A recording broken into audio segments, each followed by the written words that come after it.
массив тақырыбын мына жерде search.js деген файлды құрдық және оны HTML мен жалғау керек. search.js деп. Ары қарай біздің танысатын тақырыптар, методтар, яғни жиі қолданатын іздеу үшін осылар. Filter, find, index, include, sum, every. Қарап тұрсаңыздар, бізде 6 метод бар жалпы. Жиі қолданатын JavaScript-те осы массивпен жұмыс істеген кезде бір элементті табу үшін, немесе элементтердің тізімін табу үшін қарап тұрсаңыздар, бізде көптеген методтар бар.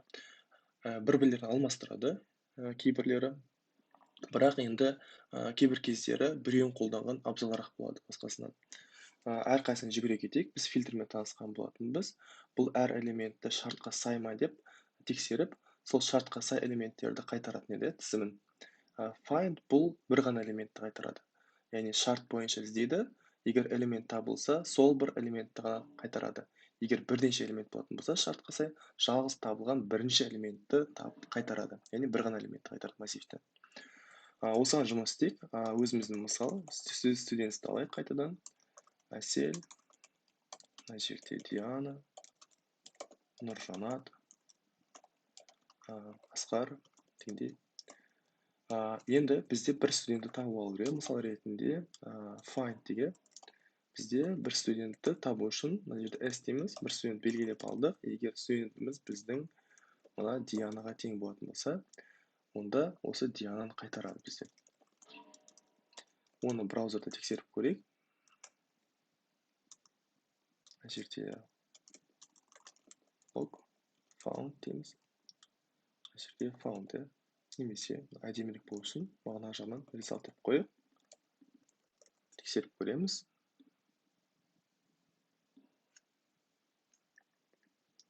Reading папканы таңдаймыз.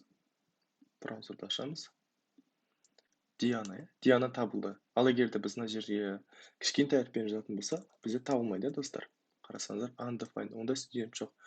Яғни JavaScript немесе кез келген программент тілдері case sensitive.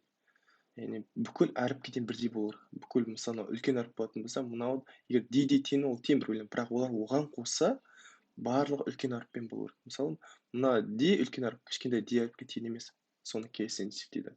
Енді мысалы ретінде сіздер сенімсіз болатын болсаңыздар, біз былай істей аламыз, иә. Мынаны барлығын кішкентай әріпке келтіреміз, to lowercase дейміз. Және мына бір бізде табылған Диананы кішкентай әріппен жазып қоямыз, иә. Сонда барлық кішкентай әріп болады и салыстырады соны. Қарасаңыздар, бізде Диана деген студент табылды. Бұл find-қа байланысты. Енді find index тура осында қызмет атқарады. Бір ғана нәрсесі, бұл табылған элементті қайтармайды, сол табылған элементтің индексін қайтарады. Мысалы ретінде біз Диана таптық қой. Диана бізде екінші элемент, яғни индексі бірге тең. Сол индексін қайтарады, бірді қайтарады. Біз бұған көз жеткізу үшін мынаны қайтып жауып тастайық. Data result дейміз. Students find index. Мына жерде Диана дейміз. Сонда бізде ол бірді қайтарады. Тағы да браузермен тексеріп көрейік. Result. Қарасаңыздар, табылған студенттің индексі ол бірге тең. Яғни біз Диана бір деген индекстағы екінші элемент, бір деген индекстегі екінші элемент массивте. Так, бұл түсінікті. Ары қарай жылжимыз. Бізде мына жерде include, sum, every дейді. Бұлар өте қызық методтар. Үшеуінің, яғни іздеу үшін арналған. Includes бұл элементті іздейді, бір ғана элементті. Және де бұл true false қайтарады. Алдағы мысалда біз элементтің өзін қайтарсақ, немесе оның индексін қайтарсақ, мына кезде булиондық типті қайтарады. True немесе false болады. Let дейміз, result деп көрейік, соны студент аламыз. Немесе, давайте бір басқа бір нен келтірге, неміз намыс дейміз. Сан тарталайық, 3, 4, 5. Енді include дейміз, бізде жалпы, мына жерде қарасаңыздар, search элемент дейді. Яғни number. Біз 3-ті тексеріп көреміз. Яғни result деп тексеріп көретін болсақ. Log. Result, иә. Сонда бізде бұл не істейді? Мына 3 деген элемент, 3 деген сан массивтің ішінде бар ма деп тексеріп шығады. Қарасаңыздар, иә. біз егер немесе 33 десек, бізде сәйкесінше бұл 33 деген сан тізімде жоқ, иә. Біз false қайтарады. Өйткені бұндай элемент жоқ бізде. Бұл бір ғана элементті қайтарады, иә. Бұл мысалы біз берген санды тексереді ішінен. Егер табылса true, табылмаса false. Түсінікті? Some and every бір-бірлеріне жақын. Some бұл яғни элементте бір ғана элемент шартқа іліксе, орындалса, онда true қайтарады. Яғни бір ғана элемент шартқа қанағаттанса, онда бізде барлығы true деп қайтарады. Барлық нәрсе ол ішіндегі элемент true дейді. Оған мысал ретінде айтайық бізде let дейміз. Мына жерде ages деп айтайық.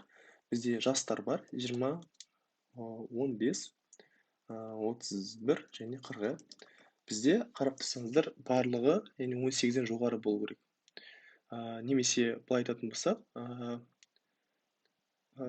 has teenager дейік, мысалы 18-ден кіші болатын болса, біз яғни true қайтарамыз. Өйткені бұл жерде бір ғана адам бар, жасы 15-те. Бізде барлығы, былай қарасаңыздар, 18-ден жоғары ма деп тексеріп отырмыз, иә? Яғни 18-ден жоғары болу керек.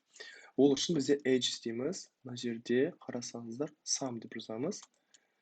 Some бізде бұл мынау s бір санды аламыз. Сол санды тексереміз шарт бойынша. 18-ден, яғни 18-ден кіші болса, егер 18-ден кіші болатын болса, онда let has teenage дейміз. Яғни тізімде бір кішкентай бой жеткен немесе в общем тинейджер бар деген сөз, иә. Тинейджер бар деген сөз. Тізімде бір 18-ден жасы кіші бір адам бар деген сөз. Тексеріп көрейік. Has деген тізімде жасы 18-ден кіші адам бар ма? Деп мысал ретінде алайық. Has teenager дейміз. Егер бар болатын болса, онда ол true қайтарады, иә. Тізімде жасы 18-ден кіші адам бар ма? True. Көріп тұрмын, true қайтарды. Енді every деген сөз, атайып тұрған сөз, бұл әр элемент деген сөз, әр қайсы деген сөз. Осы тілін аударсақ, бұған біз айтайық. Керісінше біз мына жерден әр элемент 18-ден жоғары ма деп айтамыз. Яғни әр адам 18-ден жоғары ма. Егер ол кезде шарт бойынша барлығы ілігу керек 18-ге. Мысалы, тағы мысал келтірейік. Let немесе мынаны қалдырып қоямыз. Ages-ті. Және мына жерде age дейміз. Every дейміз. Бұл жерде s. Және біздің жасымыз 18-ден тең немесе үлкен болу керек. Let мысал ретінде adult дейміз. Өйткені ол үлкен адамдардың тізімі. Logқа тексеріп көреміз. Тізімде барлығы 18-ден үлкен бе? 18-ден үлкен бе?